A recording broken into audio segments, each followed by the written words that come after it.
Are you ready to set up Business Attendant for your AT&T Phone for Business service? It's helpful to first plan what you want callers to experience when Business Attendant answers their calls.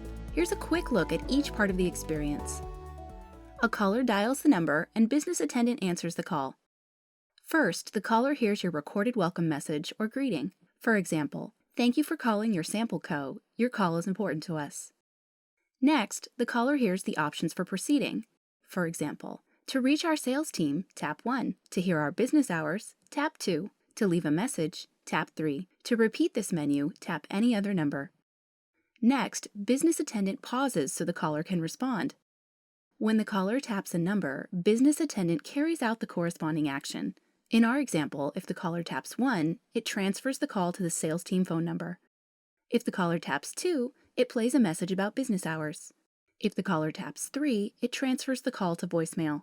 If the caller taps any other key, the menu plays again. With Business Attendant, you can set up a different experience for calls that come in outside your regular business hours. For example, "Thank you for calling your sample co. We're now closed. Please call during normal business hours." Or, "Thank you for calling. We're now closed. To leave a message, tap 3. To hear our business hours, tap 4. One more important point. When Business Attendant is first activated for your account, default call handling will begin.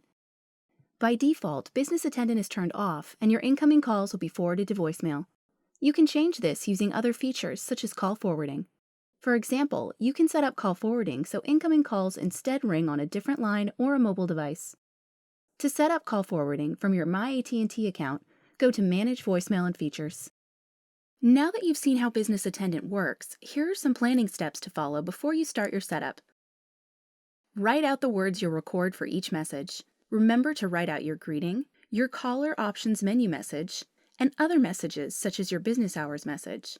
For calls that reach you outside your normal business hours, you can record a separate greeting, caller options menu message, and additional messages.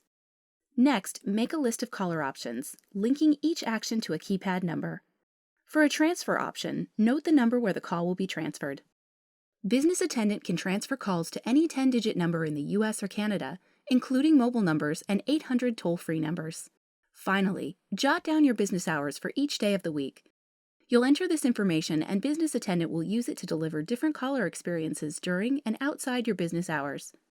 With your plan in hand, you're ready to create your messages and set up your call trees.